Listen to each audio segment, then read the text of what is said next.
Okay, we are up to Mishlei 1125, and it's actually good that we had a week off because the subject of this one's very similar to the last one. Um, and so it's always good to separate those because then the danger is that you're going to end up saying the same thing. Okay, Nefesh bracha tidushan umarve gam hu yoreh. Okay, the second half is very hard to translate, but anyone want to take a stab at the first half?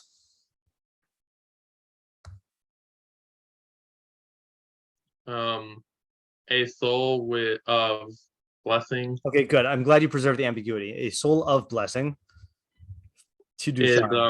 is threshed.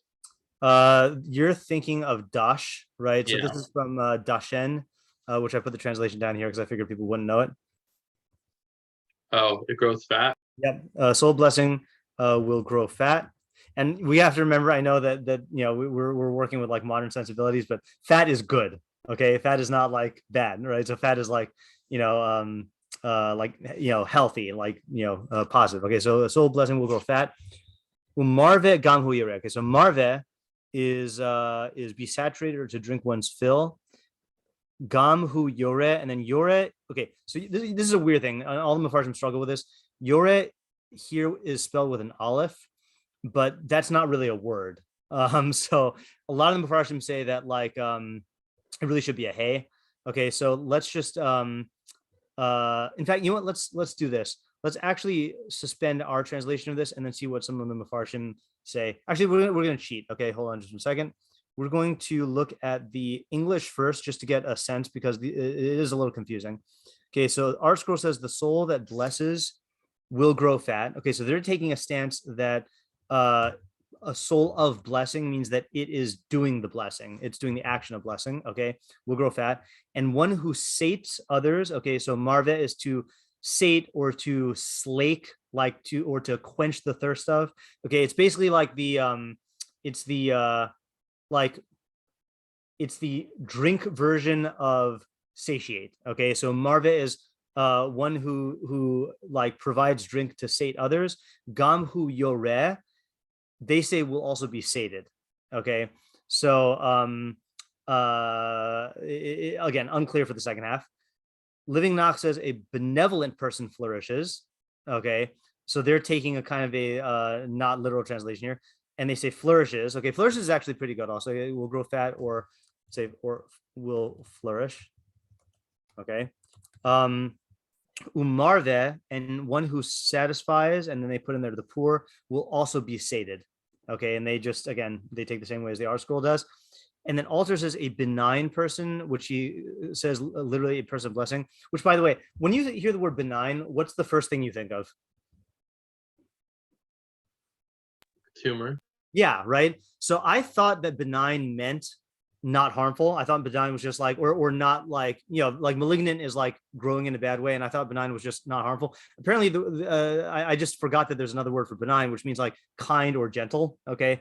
So Alter is taking it as a benign person, kindly or gentle person will flourish. Umarve gam hu yoreh, and he who slakes others' thirst, his own thirst is slaked. Okay, and then Alter has to have his little comment here. It says, he who slakes, though this is what the Hebrew verb usually means, the verset is obscure, and the second verb rendered as slakes looks textually suspect. Okay, he doesn't trust anything. So we're going to go with, let's try to go with something that like captures the ambiguity. So, and one who, are we okay using the word slake? I think it's kind of a cool word. Okay. What does it mean? I feel like you said it before, but like say it again. Yeah, I feel like you said it before, but like I think I missed slake it. Slake is like to quench. Slake is to satisfy someone's thirst. Yeah, but it's but marve specifically means with liquid. Okay, so someone who slakes the thirst, and then I think let's say of others, gam hu yoreh, he too will be let's just go with this. We'll be sated. Okay. We can modify it as we need to. Okay. I'm just going to keep it general. Okay. So that takes care of that. Matsudas ציון just helps us out by saying bracha. Oh, this is a good thing to remember in general. The literal definition of bracha, when we say blessed, I think we get so used to thinking of blessing, meaning like like God does good stuff, that we forget the literal meaning of blessing. Bracha means kol lashon bracha inyano hosafas tova, means an increase of good. Okay, so a soul of increasing good. Okay, increasing or increased good will grow fat. And then he says will grow fat means like fertile and fat. Okay, fine. Sadigon translates it as hanefesh hamavareches tudushan. So he says a soul that blesses will become fat. V'hamarve gamhu yirveh, and one who slakes the thirst of others will also have his thirst slaked. Okay, and then Targum takes it non-literally. He says nafsha debirkasa tidhan. So a soul of blessing will grow fat. Then he says uman dema aleph afhu yelev. Anyone know how to translate that? It's in Aramaic. Those who were here this morning might be able to get it. Isn't Yalef like the right? Yes. So alaf is to learn, okay, or to like to teach. Yeah. Uman de ma'alef afu yalef, and one who teaches will learn. Okay, will also learn. So he takes the second half non-literally. All right. Okay, so let's get our questions here though. And like I mentioned, this one is a fairly not simple to understand, but like I don't think it's I think it's fairly like a very fairly lean pasuk. So What was that? Your audio is really bad, Ariel. I guess your reception is already not so good. Say it one more time. See if we can get it. Yeah. Would you be able to translate the pasuk one more? Oh yeah, sorry, I forgot you can't see. Okay, so a soul of blessing will grow fat, and one who, I'll just say satisfies, one who satisfies the thirst of others, he too will be satisfied. Cool. Yeah. I don't have a question, but the first thing I thought of was this reminded me of when I asked you why you like teaching. It describes you. Right. Yeah. For the teaching part. Yeah, definitely. Let's do this. I think because this is our normal way of doing it. Let's do what we did last time, which we'll take it literally at first, and then we'll and forget the teaching thing, and then we'll apply it to teaching and learning later. But yeah, that's it definitely rings true. Okay. Yeah. What are the questions? Yeah, Isaiah. Yeah. What is an nefesh bracha? Okay, good. What is a soul of blessing, right? And then just to flesh out the two ways to read it, okay, does this mean a soul that is blessed or a soul that blesses? Okay, and then what does blessing mean in this context? And what does soul mean in this context? Yeah. Okay, and then why say it that way? Okay, I just wanted to flesh out all the questions there. Okay, Chaim.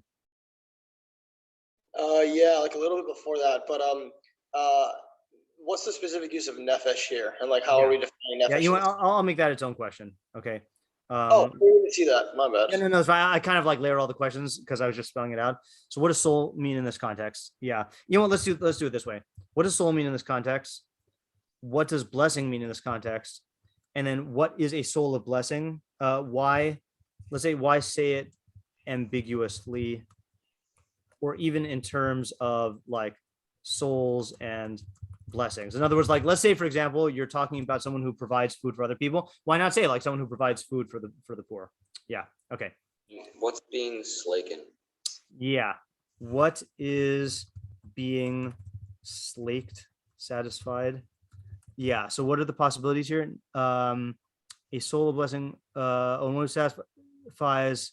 Are you asking about this part? One who satisfies the thirst of others? Yeah. Okay. Yeah. So in the second half, I'll just say in the second half, one who satisfies thirst. Okay. This is the bare minimum translation. One who satisfies thirst, he too will be satisfied. Okay. So let's expand this question here. So, what is being what or who is being satisfied in the second half? Okay. Or to be more precise, the third quarter. Okay. of the pasuk, because we know in the second half it sounds like the same guy who's doing the slaking is getting slaked of the pasuk. Yeah, Avi. Yeah, I feel like the metaphor of a soul growing fat is like a little weird because Yes, that's a the good point. soul is not physical and can't grow Yeah. fat. Okay. Yeah. So all right. what's up? Why Okay. use that metaphor? Okay, good. So we'll ask the definition question first, which is what does grow fat mean in this context? And how does that jive with how does that does this like I was gonna say corpulent term, but corporeal term. Corpulent means fat. Corporeal term jive with the seemingly non-corporeal word soul. All right, good question. What does satisfied mean? I mean, how do you know you're satisfied? Okay, so what does slake or satisfy mean? How is it measured? Okay, Isaiah. So the people who are doing some kind of good actions in this pasuk, seems like someone is doing something good. Maybe. So do we care about their motivation for doing that, or does it not matter according to this pasuk? Okay, so good question. Okay, so and I'm just going to highlight the methodology point that I said last time that, or I don't know if I said this last time. I said this recently that when I was going through my Mishlei Jedi training, then whenever I would go back to Rabbi Moskowitz to get new training, then he would say that I would get too caught up in the motivations of the people in the pasuk, and that he emphasized that you should look first and foremost to the actions that they're doing, because Mishlei is a book about decisions and consequences, and in many cases it doesn't matter what your intentions are, like the action that you do is going to have ramifications, so but sometimes though the motivations are part of the idea. So the question is, what is the motivation of the I guess this is not the right term, the do-gooder in the pasuk? Does it even matter? Yeah, Avi.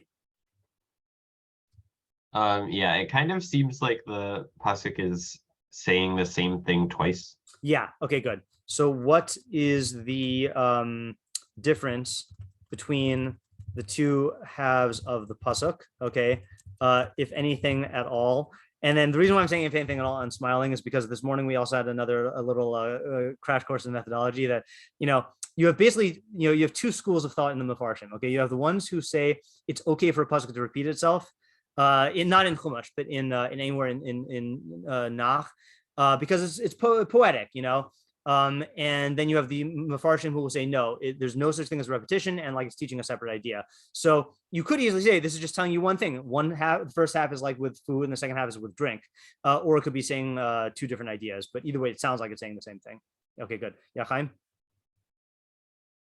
Yeah, I mean, I think I have like kind of like a two-parter, but I think it could all be subsumed in our one, which is like, what's the mechanism of this pasuk? Like, how does this work? And Okay, that's an important question. Who is the satisfier of the satisfier in a sense, or like how did I mean that's who satisfies the satisfier? Yeah. Yeah, like that's more pointed, but like that is like my overarching question. Okay. Is like what is the mechanism? What mechanisms?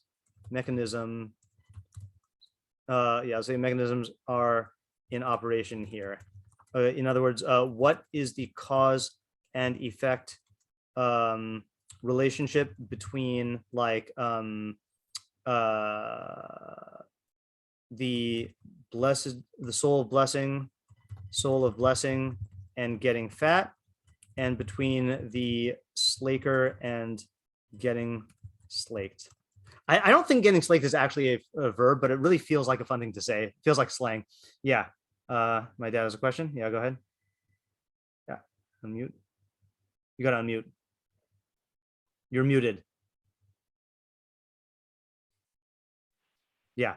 Humans have multiple needs. Why are we focusing on thirst as opposed to the need for food or the need for the other needs that humans have? Okay, so let us say I'm going to put that question.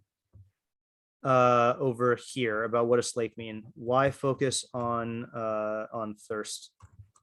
Yeah, as opposed to other needs. Yeah. Okay. All right. That seems pretty thorough. Yeah, Ayala. I don't know if this is obvious, but like the pasuk kind of seems obvious. Like Okay. if you do good, then you'll get good. Kind of. Yeah. Okay. So so that's funny because that's kind of the opposite of Chaim's question. Okay. Which Chaim's question is, it doesn't make any sense. How do we explain it? Okay. So I'm gonna say, or this is obvious. Okay. Which is Ariel's usual question. Okay. Okay. So actually I'll put this as a separate question just to give you the option. This is obvious. Okay. What is the chiddush, new insight here? Yeah, I'll spell it out. Obviously, if you do good, you'll get good. Where's the chiddush here? Okay, good. Yeah. And I guess what would be the sorry. Oh, no, Ariel, you got a handicap because you're driving, so you can interrupt whenever you want. Thank you. I'll take full advantage of that. I mean, shoot. What was my message? Question. All right. I guess like, what's the opposite of this pasuk? Okay, good. All right. So what is the opposite of this pasuk? And again, just methodology here. So many pasukim in Mishlei will have two opposites. One half will have the good decision. The other half will have the bad decision. This clearly seems to be two good decisions. So what would the fool or the Russia do in this case? What would the fool or Russia do instead? And like, why? what's the Havamina, I guess. Also. Yeah. Okay, good. Yeah, Chaim? I think Yeah. Ayala's hand is old. I'll lower it in the, yeah, Chaim? Yeah. Before this event, let's say, of the guy blessing or slacking someone, slaking someone. Slaking, yeah. Is he thirsty? Like, is he unsatisfied before this whole interaction? Okay, right. Okay, that's a good question, right? In other words, you're saying the fact that he becomes fat would seem to imply that he wasn't fat, and the fact that he becomes sated or slaked seems to be that he wasn't. Yeah. So let's say, okay, so let's incorporate that into one of our usual questions, which is, who is the audience of this pasuk? Okay, and what state is he in? Like not fat, unslaked. Okay, yeah, that's a good question. Yeah. Isaiah. So what is the practical takeaway of this pasuk? Because it seems like it's telling you kind of just to do good things, and then there will be certain types of consequences. But we already know to do good things. So. Okay, so I'm gonna lump that under Ayala's question. That this is obvious, but I'll add, what new takeaway is there? What new practical takeaway is there? Takeaway is there other than like feed people and slake people. All right, someone should start a slake counter. We could keep track of the number of times we use the word slake here, because it's not one we get to use very often. Okay, any other questions? Those were a lot more questions than I thought. I thought that this would be a deceptively easy pasuk to ask questions on. Yeah. Did we ask like what's the difference between the first half and the second half of the pasuk? We did, yeah. We said, what is the difference between the two halves of the pasuk, if anything at all? Which you got a handicap, Ariel. You can't see because you're gonna get into a car accident. Chas v'shalom. Yeah. All right. So I'll be your audio guide. Although I'm not gonna reread all the questions for you in our thinking minute. Yeah, Chaim? Yeah. I wanted to kind of like compare and contrast this, not to like give anything away, I don't think, but like with our pasuk from last week. Okay. You know what? I'm gonna actually stop you. Okay. And I'll tell you why. Because I don't know if you had not yet arrived when I said this thing in the beginning. I said it's a good thing that we are learning that we missed last week, because since this pasuk is the same subject, then we could fall into the trap of associating to last week's pasuk and then like reading this through that lens. So if you're doing that in your head, then like try to like stop, okay, and then we'll at the end maybe we'll go and compare. We'll compare this to last week's. Okay, what I wanted to say was I just wanted to, like, my only question based on that was, had that pasuk, then what do we need this one for in a sense? Okay, that's a fair question. Yeah. I will mention, by the way, that there are a lot of Mefarshim who learn this pasuk and the last one and the next one together. Okay, so like it's not just your association, and it's also not just one of the things where it's the same topic. Like it does seem to be that there are those who learn it together. Okay, are there any other questions, or can we start our thinking? Okay, so let's start our thinking. Okay, and we will have a minute of thinking, and then we will take those who have fully baked or like high 75% baked ideas go first. Okay, so let's just stop and think. And Ariel, I'll read the pasuk for you one more time. A soul of blessing will grow fat, and one who satisfies thirst, he too will be satisfied. And I'm going to give you a hint, by the way, not in terms of the idea, but in terms of how to think about it. Because this pasuk sounds so obvious, then your best bet for a foothold would be to focus on the non-obvious parts. So whatever part is screaming out to you as like, this sounds weird, or like, this isn't obvious, if you start working from there, that could give you like a new starting point, and then look at this in a new light. So that's my tip. Okay.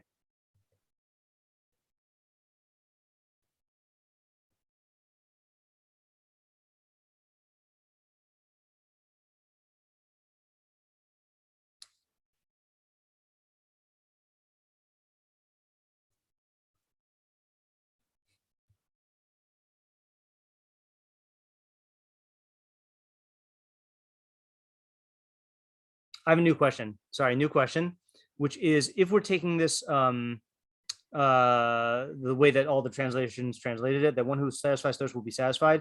Isn't it interesting that you do an action and then you get the same result, but if you are a soul that is blessing others, you don't get blessed in return, you get fat in return, right? In other words, the second half is like a mita connected mita, where I'll write this out as a question here, which is why does the person in the second half receive the same thing he gives, whereas the person in the first half gets something different than he gives?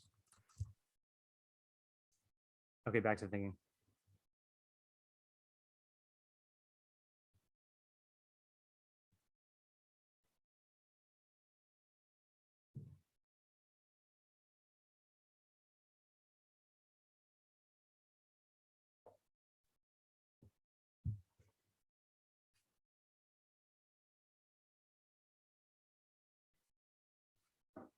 Also, another question which we missed, what's with the gum also?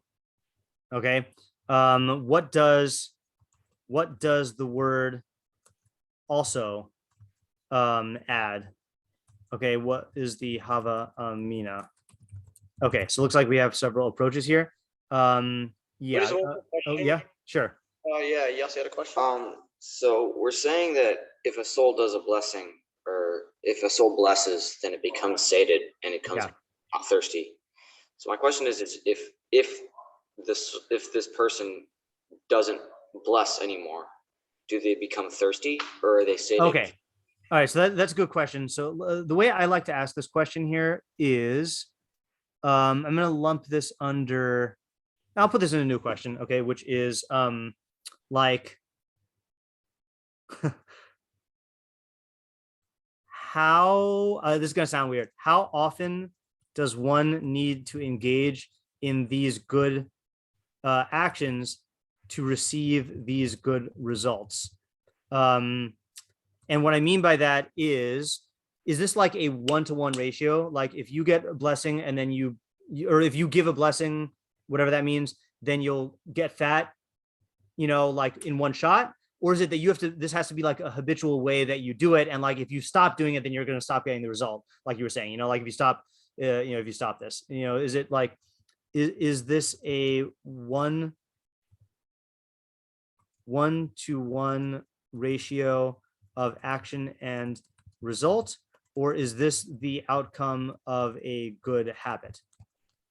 Does that include the question you're asking, or are you asking a different question? Like if you stop, then yeah, we're good. Okay, Isaiah, you have an idea? Oh, sorry, was there another question or another idea? Because Isaiah has his hand up. Another question, I Another think. question? Yeah. Yeah. I was just, how is this different from, I think Chaim asked, how does it work and what's the mechanism? The last thing you said, we were trying Yeah. to establish So parameters and. Yeah, Yeah. it is true. I guess I guess they are related. I would say, but I like the way you said parameters. Okay, so what are the parameters? Okay, and then what is the mechanism? Yeah, those are you could lump them all into one question. Yeah, I presumably if you answer the mechanism question, then it'll answer the parameters also. And yeah. Okay. Yeah. Okay, Isaiah, you're up. Okay, so I guess that I'm thinking that this pasuk seems to me like it's contrasting like two different ways of being a good person. So a nefesh bracha is sort of like someone who is a good person and like has good midos, but doesn't go out of like maybe doesn't go out of their way to do good actions or doesn't like have like an abundance of good actions that they do. So like they'll accumulate over time like goodness in their lives, but they aren't like specifically acted upon by other people. Like other people will favor them, but they won't like do good things for them. As opposed to the marva is like a person who goes and, like quenches the thirst of others by like doing good things for them. So they will also like come around and like do good things for that person because it's like Mida connecting Mida, like they all want to repay the kindness. Okay, so first question, just to make sure I'm getting this properly. So are you learning that the first half is like not a bad decision, but like not the best thing, and the second half is better? Yeah. Okay, and so tell me again the first half. Tell me again the type of person is describing someone who has good. Someone who is like people think of them as good, and they are like they don't do bad things, but they don't go out of their way to do good things for people. Okay, and yet though they are going to get fat though.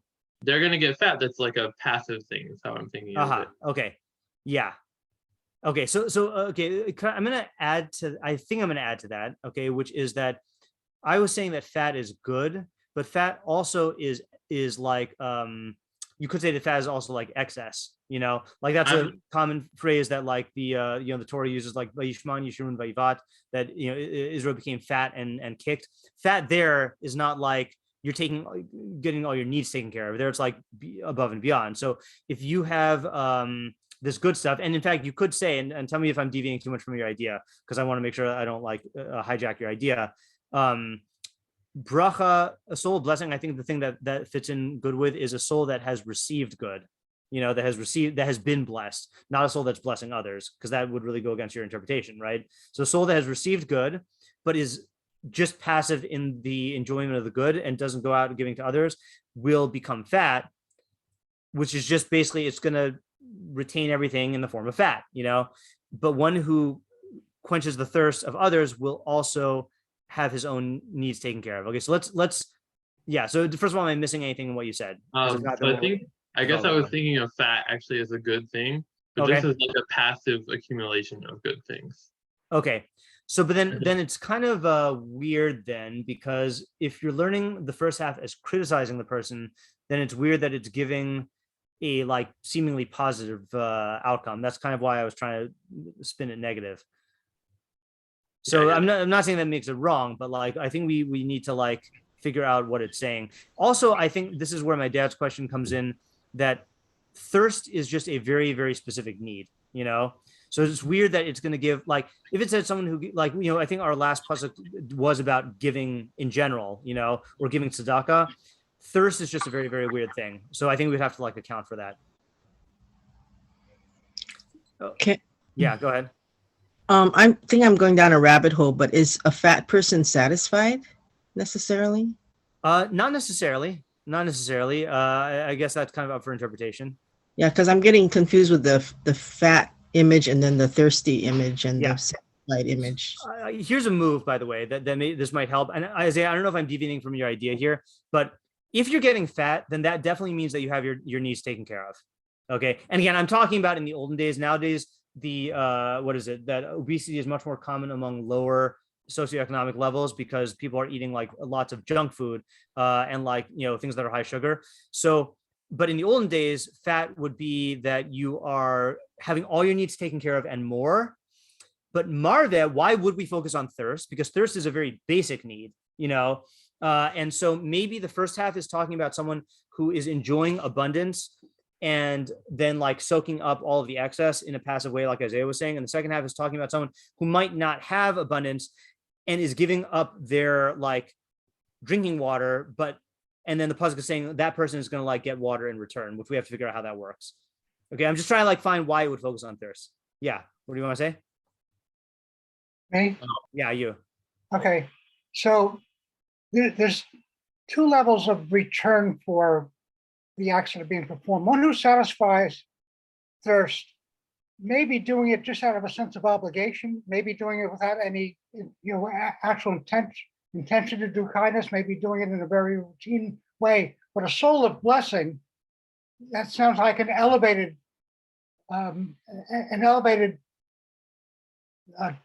motivation to help people. Mm-hmm. Okay, so I want to make sure that we keep tabs on the different ways we're reading it. Okay, because up until that statement, we were reading a soul of blessing. We were taking Isaiah's approach, which is that a soul that is a recipient of blessing. Okay. You're saying now a soul that gives blessing, which we can explore later, but I don't want to explore multiple approaches at once. Okay, so let's just shelve that for a second. Clearly, satisfied is not the level of feeling benefit that the growing fat is, the flourishing is. Yeah. I'm gonna, in fact, for that reason, I'm gonna switch back to slake. Okay. Because slake just means that you were thirsty and now your thirst is gone, whereas fat implies like abundance, whether it's satisfaction or quantity. Yeah. Okay. So Avi, what do you want to say? Yeah, are we wanting to stick to more literal approaches now? For now, we will. Yeah. Well, let's put it this way. Let's stick to material-based approaches. Okay. But if we're talking about knowledge, then we'll save that for later. Okay. I'll go later then. Okay. So, fair enough. Okay. So let's just take stock of where we're at right now. Okay. So right now we're taking an approach of a soul that it has received blessing, which means like an increased good, will become fat. Okay. And we're saying that this soul is not necessarily doing stuff. Not necessarily like going out and giving to others, and fat seems to imply like abundance beyond the necessary, beyond the needs. Marve seems to be someone who like is on the level where we're talking about like, Marve means giving someone to drink, which is like a very basic need. Okay, because remember, we're not talking, it's not like they had a lot of beverages back then. We're talking about water, So the person is giving water to someone who needs water, and they themselves are having their thirst slaked, which I think the question was, I forgot who asked the question, but like is the person like what's the state of the person in the second half, right? In other words, didn't we ask that? Oh yeah, at the end, right? So I like the approach that this guy who's giving up his water is in a state where he himself like doesn't have enough water, because it's saying that as a result of that, he's going to get his thirst quenched, So can we work out an idea based on this way of learning the facts? And we still have to work out the mechanism, by the way. Anyone have any questions of where we're holding right now? Because we're trying to develop this. I want to like deliver this this child. Yeah, can you I'm sorry, can you just one more time like summarize the main idea that you want to work on? So far what we're saying is like this: Nefesh bracha tidushan means a soul that has been the recipient of good, of excess good, will become fat, meaning that it'll just eat up the excess good and become fat, right? Like it'll store it on its body, like it's not going out and doing anything. It's just basking in bracha and just getting stuff. Okay. And that's so he's a receiver. It's a receiver. He's a receiver who's receiving abundance and then not doing anything with it. Okay. Whereas the second half is talking about someone who is not on the level of abundance. In fact, they're on the level where they themselves run the risk of not having their thirst slaked, and yet they're giving water. And as a consequence of that, then they themselves will get their thirst slaked. And that's a good thing. Like that's generosity. First half, it seems to be like not generous, even like to the point of like, hoarding for themselves. And the second half is generous. And I want to add just one more nuance here. We were asking what the word soul means. So nefesh typically means one of two things. Either, nefesh typically means two things. Nefesh either means the intellect or nefesh means the body, like the physical body. Here, I think we're learning it as body according to this reading. Okay. Yeah, Ayala?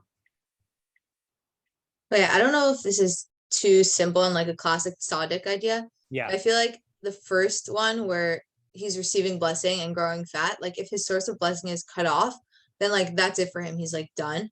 Whereas the second one, because he's like, I guess like he already doesn't have so much and he's like giving what he has, and it's like building a society, or like whoever he's giving to will then also be inclined to give to him.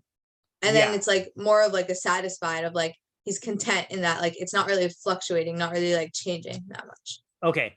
All right. So yeah, let's work with that. And the reason why I don't think this is just a simple like Mishleic idea of justice is because the typical psukim that we have with the tzaddik giving is not where he's in a state where he doesn't have enough. Usually we talk about the tzaddik contributing to the system and then that makes everything better. Here, it actually is a question. Like if you don't have like there are clear cases where, let's say, I always remember this one time in my first year of teaching, there was this girl who I don't know if she was not thinking through her ethics. And like, I remember trying to like corner her with a case.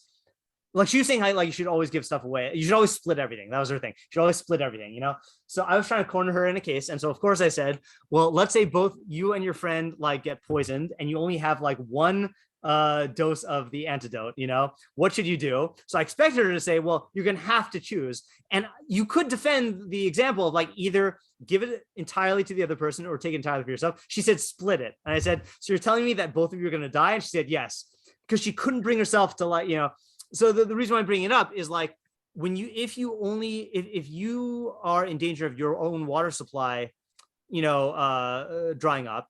So there is a point where if you're both going to die, then definitely one person needs the water, right? But here we must be talking about a case where like it's on the fence, where like you have water, but like you don't know if you're going to get more water, and that I feel like is a new angle that we haven't really approached. So I think that's going to be like our foothold for like branching out in this idea here. Yeah, there was another hand up and then it went down. I don't know if that means the question went away. Yeah, go ahead. So are we still developing this idea? Yeah, we are. I don't understand it. Do you?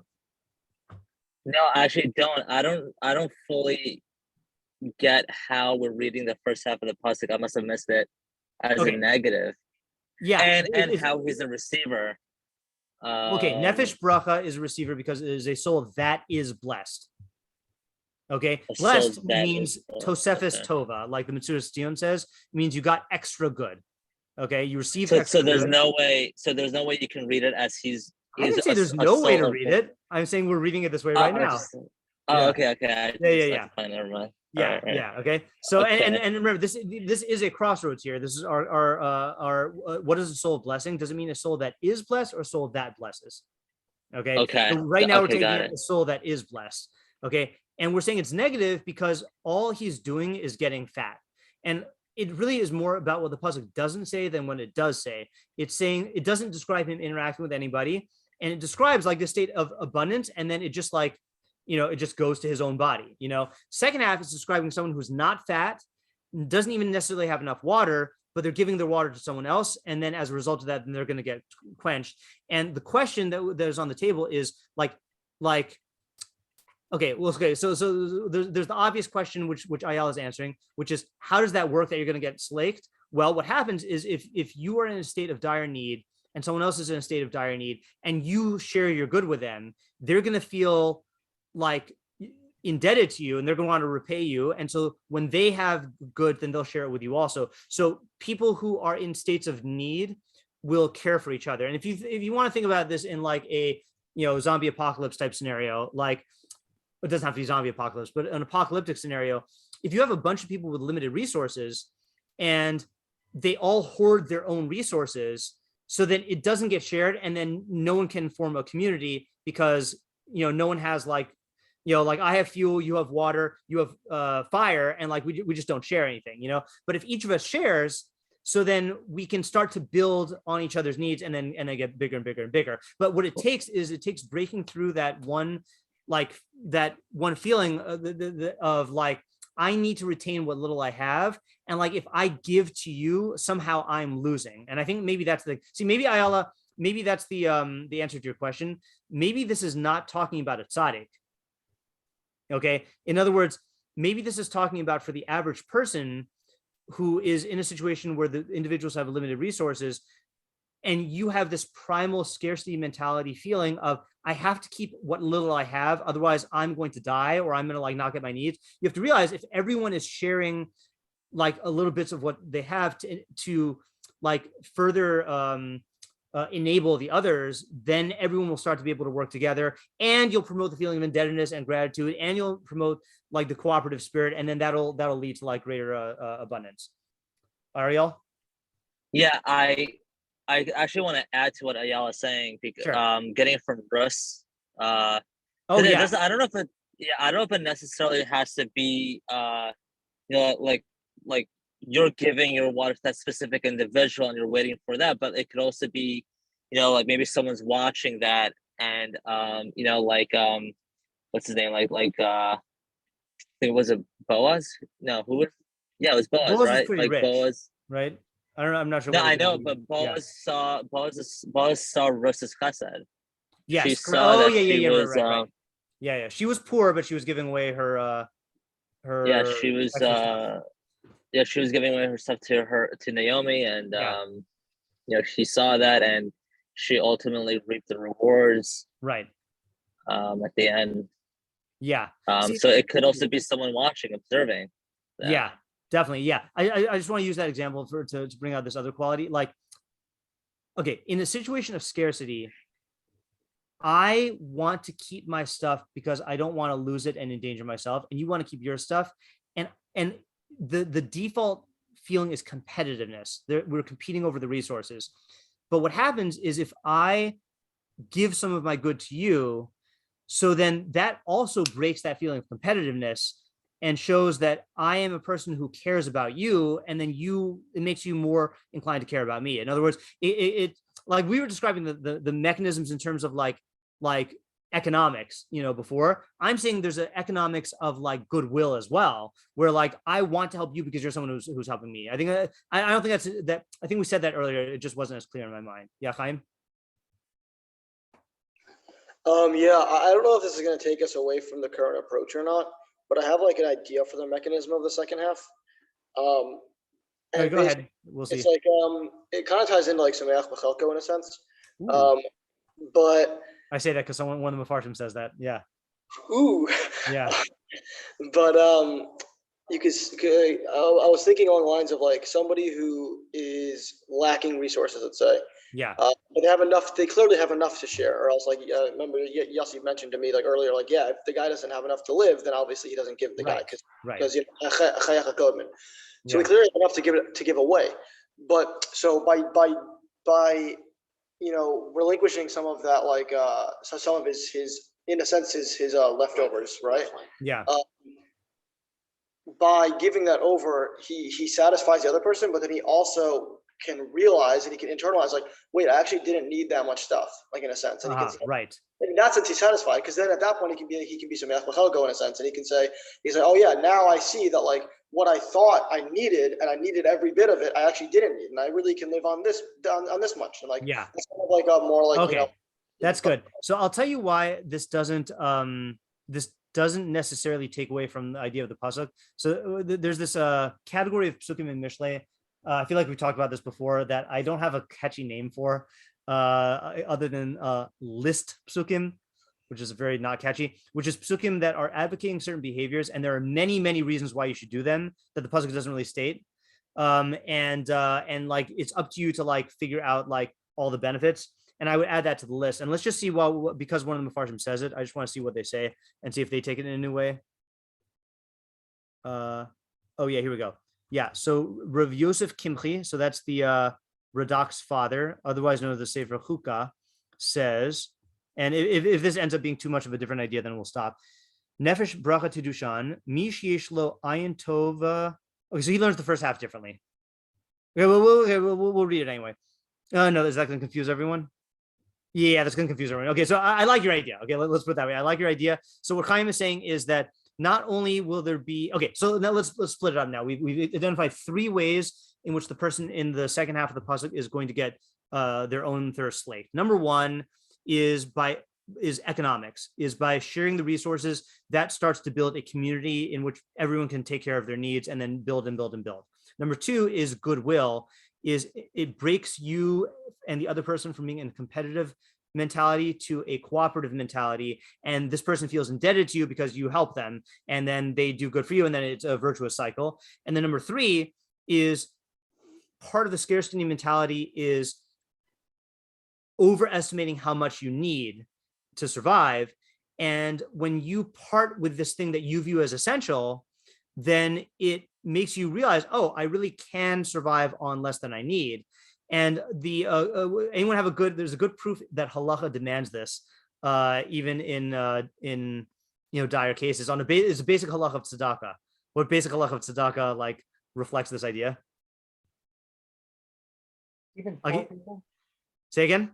Even poor people need to give Even tzedakah? poor people need to give tzedakah, exactly, right? Even poor people need to give tzedakah. And I know I've said this anecdote lots of times, but when I was in yeshiva and I was in charge of tzedakah, then the poor person who I always admired the most was there's this guy who would he would come into the yeshiva, he would clean stuff up, because he wanted to help out. He would collect money, and then he would put money in the tzedakah box, and and even if you wanted to like judge this guy not favorably and say, oh, he was just doing it because he wanted us to see that, if someone who's poor and is willing to part with money, like that takes a lot of that takes a certain level of realizing your needs and not just clinging desperately to every spare dollar.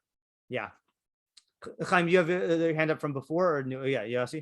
So it was a point that I wanted to make on the whole idea of poor man giving tzedakah. Yeah. My thought was mishloach manos. Okay. Okay, because go on.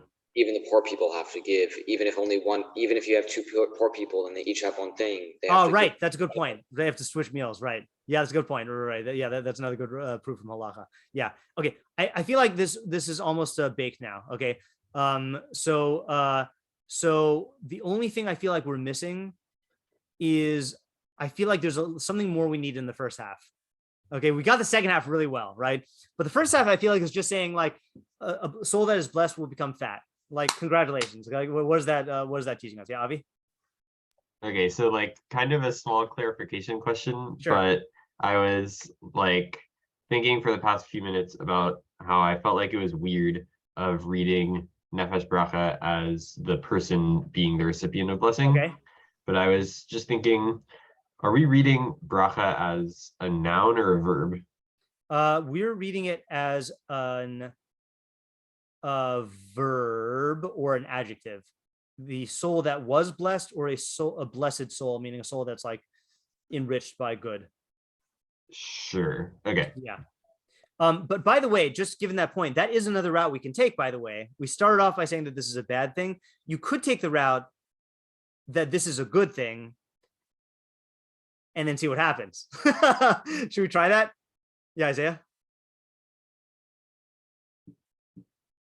Isaiah? Well, I was still going with it's a bad thing side. Okay, that's fine. I guess maybe you could say this guy who accepts bracha and then just keeps it. Yeah. He is throwing off the economy of sharing the resource of bracha. Yeah. In whatever community he's a part of. Yeah. So that's bad. Right. Okay. Yeah. So that could be that could definitely be the opposite here. And see, this is an interesting thing because we don't view this person as doing anything bad, but it is affecting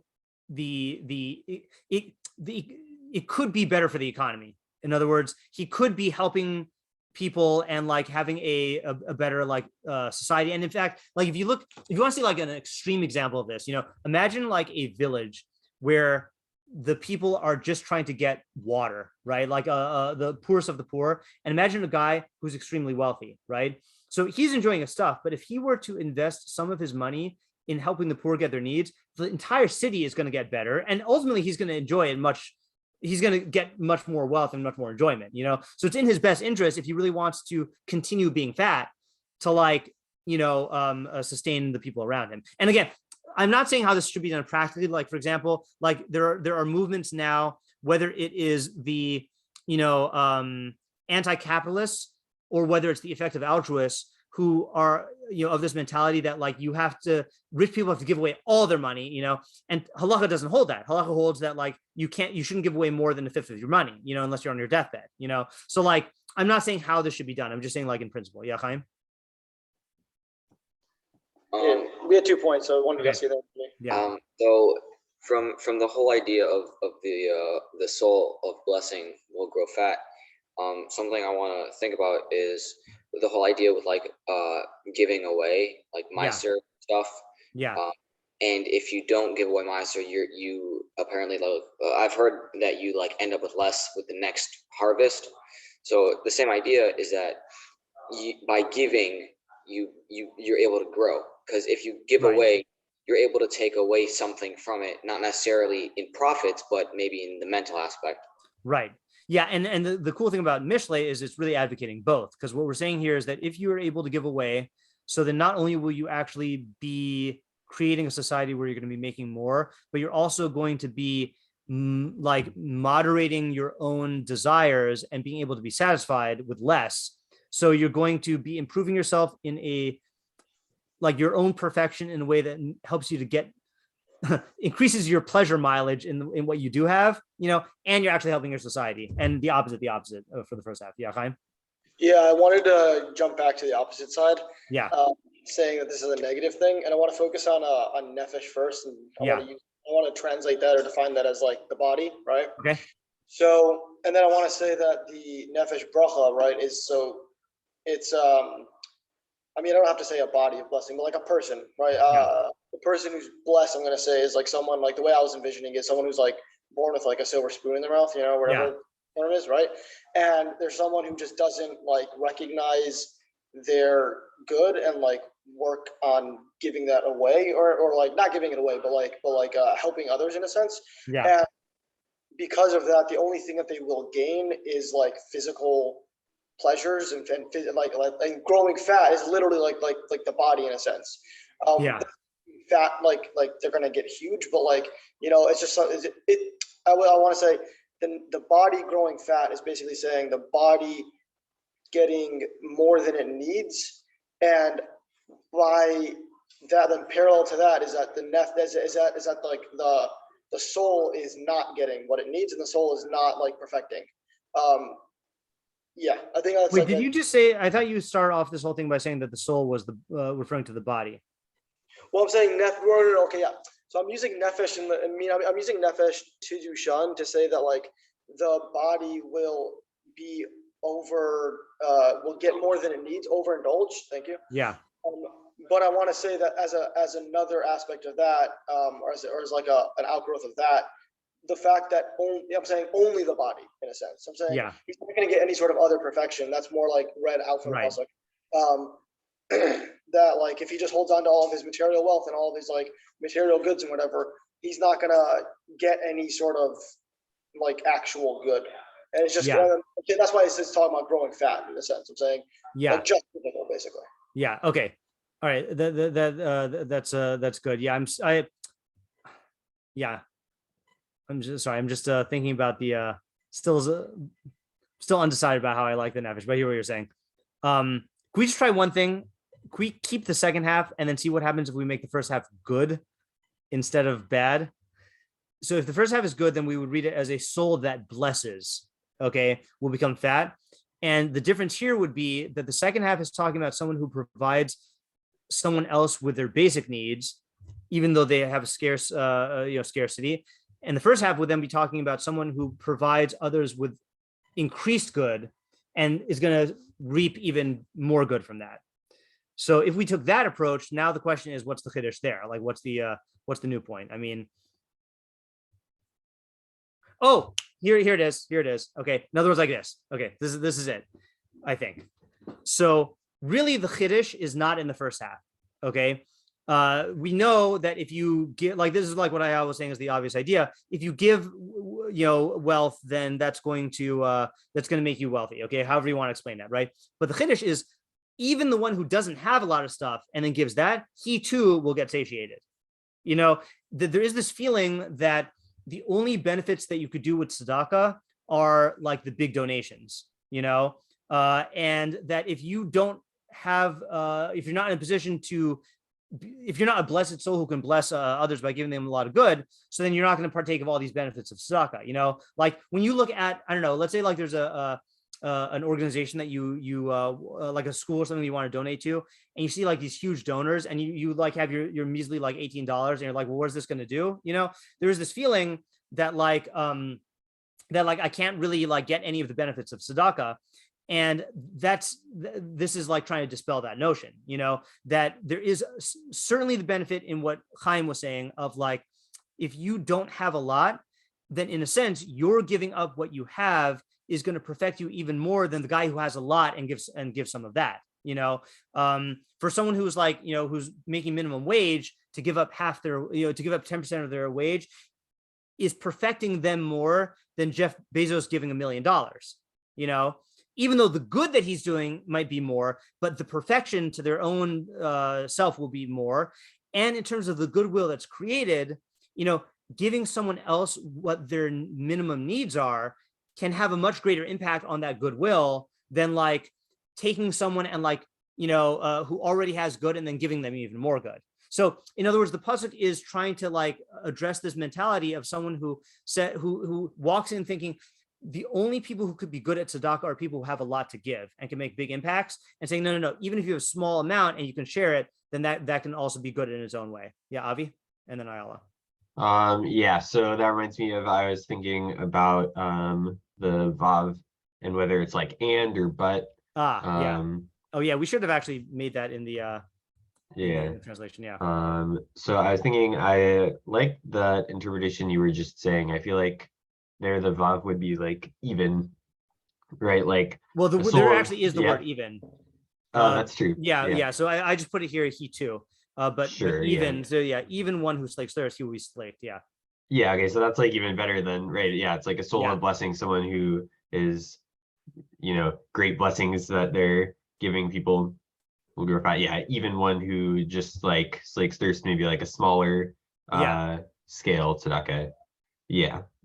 Okay, that's nice. Good. And by the way, this might explain the ambiguity of the nefesh bracha, because the way we're learning now, only a soul that is blessed is in the position to like bless others. So like the ambiguity works out. Yeah, Ayala. Okay, so just to plug Chaim's idea into this reading of the pasuk, maybe like growing fat is like a physical thing of like someone who's already wealthy, and if they're giving like money, like they'll get the normal benefits of tzedakah, and like they'll like also build a society around that and whatever, but it'll be like they're already like healthy and whatever, so they're just getting some like extra benefits and like maybe more like physical benefits. But someone who already doesn't have so much and like giving away their things, then they'll be satisfied. Like they may not grow fat, they may not be like literally like have so much physical money, but they will definitely be more sameach b'chalka because they will be relating to it properly in that way. Okay, that's good. I like that also. Okay, I feel like we did wrap this up. Let me just actually, for the sake of notes, type out what we have, and then we'll try another approach. Okay, so I think we all kind of take credit for this one. Okay, so we'll just say, let's call this the, oopsies. Well, I don't even know what to call it. Let's just do idea number one. Okay, is, let's do idea number one.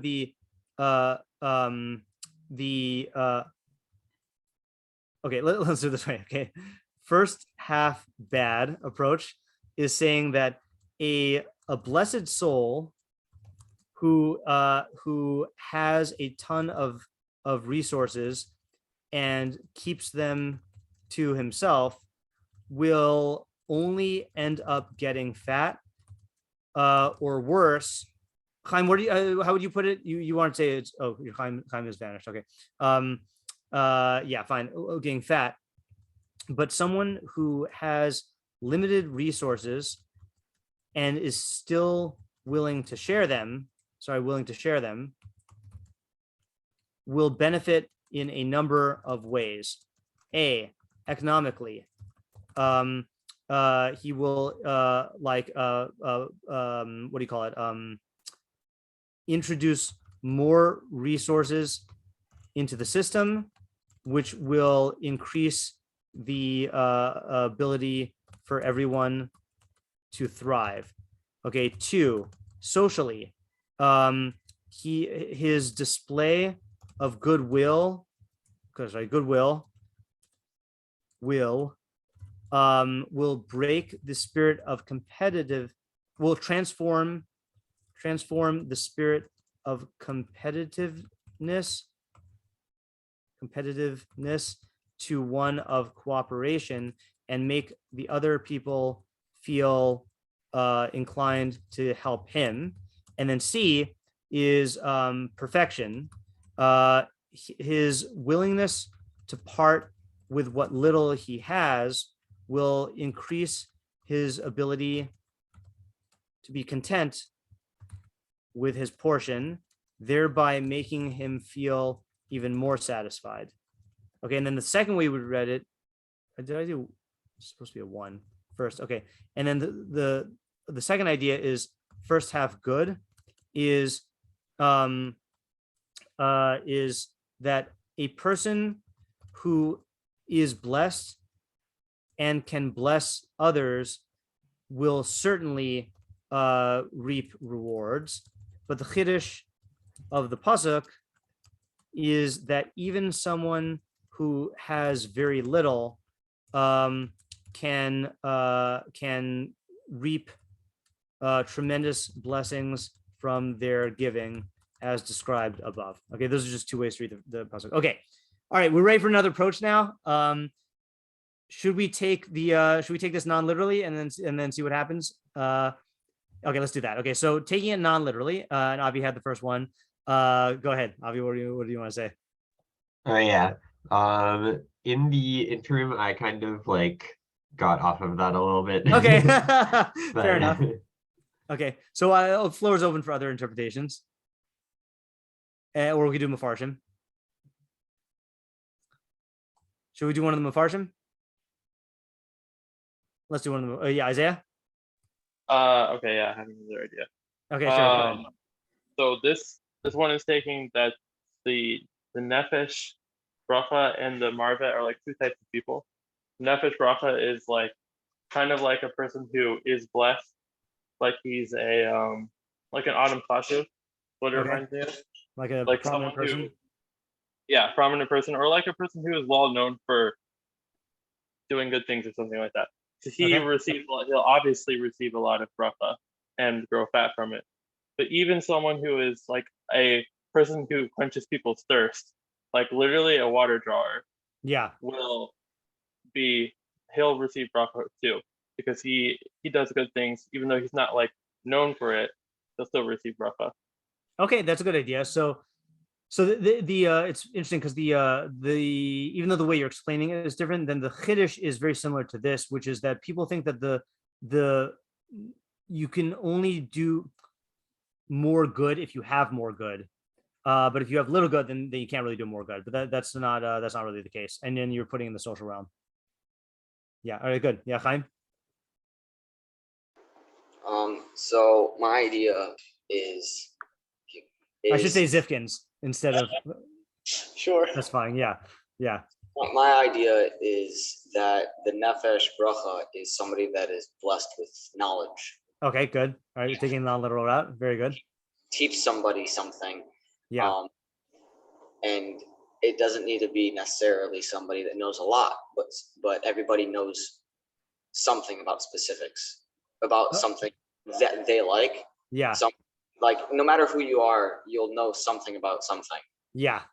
If you okay, so, good. Okay, so the nefesh bracha is someone who has knowledge, right? And that's probably why I use the word nefesh. Then that fits all nicely, right? Because it could be intellect. And bracha is that they have some sort of good knowledge that they have. And are you describing becoming fat because they will? Are they teaching it, or are they just becoming fat as a result of their knowledge? So So one there's two ways to explain the getting fat part. Yeah. Number one could become quote unquote fat from what word should I use? From the feeling good of helping people. Okay. And also from the income that it can bring them if they actually are good at teaching. Okay. Okay, I hear that. I had a different approach based on your. Oh yeah, Chaim, you have a different. Well, it's a little bit. I wanted to build off of that a little bit. I also want to build off of that a little bit. Yeah, you go first though.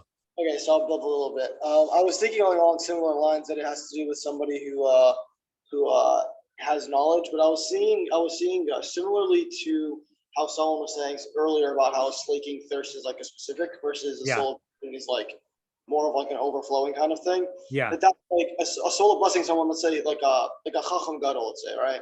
Like someone who has like a natural gift or something like that. Yeah. Someone a real like a real malamed, a lambda. I don't know. Yeah. I don't know what it is.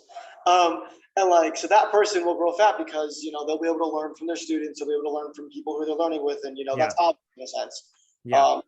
But even the chiddush is even somebody who isn't like at that level of like a real like top-notch like Gemara guy or a real top-notch learner or whatever. Yeah.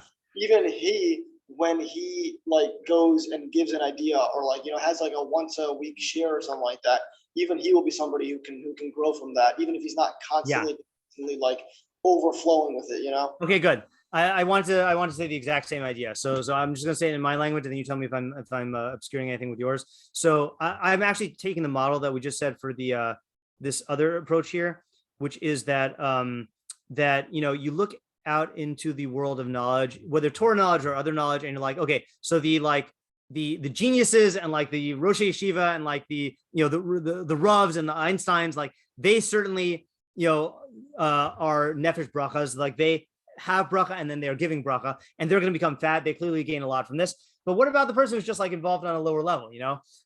So thankfully I have two of my greatest influences and teachers fit into these two categories. We have Rabbi Chait, who is a genius and who is nefesh bracha in that sense, and has had generations of students who he's taught who his genius has spawned other genius, and it just keeps going up. But then you got Rabbi Moskowitz, okay, who is not a genius, who was not a genius, and who was not the most abstract thinker, and just focused on two things: Mishlei and like basic methodology, And what happened to him is he got a tremendous amount, by sharing his knowledge, and he slaked. He was in the thirst slaking business of taking parched minds that didn't have basic Mishlei and basic like logic, and like giving them and basic ideas and then giving them that, and he gained a tremendous amount of that, and also had like generations of students.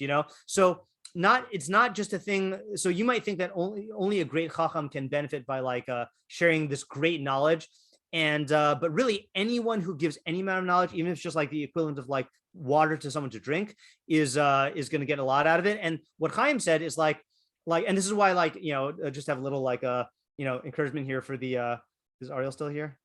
No. So I guess technically, Chaim, you're the one yeshiva guy who's in yeshiva right now. Like, this is why I think it's good for guys in yeshiva, but really anybody, but guys in yeshiva to like give their own shiurim, and start getting into that, because you can gain from that, and you're gonna tell yourself, oh well, like I don't feel like I have anything important to contribute, but even if that's true, then you can still gain a lot from giving to a person to whom this is like gonna slake their thirst, and that's still a beneficial thing. And this is the type, by the way, of allegorical idea I like, because I've mentioned that my understanding of the Meiri's approach to taking Mishlei allegorically is he takes the pshat, gets the idea out of it, and then takes the exact same idea but just applies it to a different subject matter. So that's what we did, is we took this idea of tzedakah, that you might think that you're only going to get the benefits of getting fat from tzedakah if you have a lot of money that you're giving,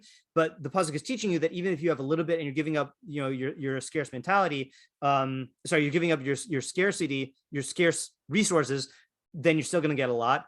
And we're saying the same thing for knowledge. And by the way, I think all these things apply as well, right? Which is that economically, the world needs elementary school teachers, right? Like if that's the the shocking halacha that any city that doesn't have elementary school teachers, you burn the city down, and I don't know if that's a practical halacha, but that's how the halacha is taught. And the reason why is, like, you could imagine a society where everyone who is involved in Torah and Chachma just wants to teach on the highest levels. But then what happens is you don't have any elementary school teachers, and then the entire Masorah falls apart, in like a generation or two, So you need people who are teaching like the Aleph Bays, just like you need people who are teaching the highest level Shiur, So that's economically. And you need people at every level to teach, right? Okay, socially, when you are a Chacham who's sharing your knowledge, it creates such better relationships between the people in the learning community, and it makes the people who are on the lower level like much more inclined to like participate in sharing knowledge and like asking questions and stuff like that from the people who are on the higher and the lower on the learning level. And then also in terms of your perfection, I mean, I can't tell you how many times I've had an idea that I think is too simple or too basic to share, and then I share it, and then I get people coming up and like thanking me for like sharing this idea, which I just didn't realize that like not everyone knows the idea, or like not everyone, is used to the idea, or not everyone like, hears it in that particular way. So you shouldn't like, so what it does is it makes you into a connoisseur of like, good ideas are like sushi. Okay. Very simple ingredients, but it's the quality of the ingredients that makes the difference between good sushi and like the trash sushi, like all sushi is just rice, seaweed and like rice vinegar and fish. Sorry, Chaim, I'll mute myself. But like the difference is in the being able to appreciate the quality of the thing, and then knowing how to prepare it. So like same thing with your knowledge. Even if you're sharing basic knowledge, you can prepare basic knowledge in a very, very like gourmet way, and then it'll do a lot of good. Okay, so just in my notes here, I'm just going to say Nister, which is same idea but with knowledge. Okay, and I'll remember that. Okay, anyone have any other approaches? Because if not, I mean, the approaches that the Mefarshim took are pretty much the same. Like for example, let me just see if I can find one who says it. I mean, a lot of them take it into the realm of God, like God is going to provide for them, and I don't think it's even necessary to say that. Yeah. I think okay. The Rambam says stuff about knowledge. Let's just see here. So let's see what he says about knowledge. Okay, so he goes back to the pasuk we did last time. Okay, which was pasuk last time was,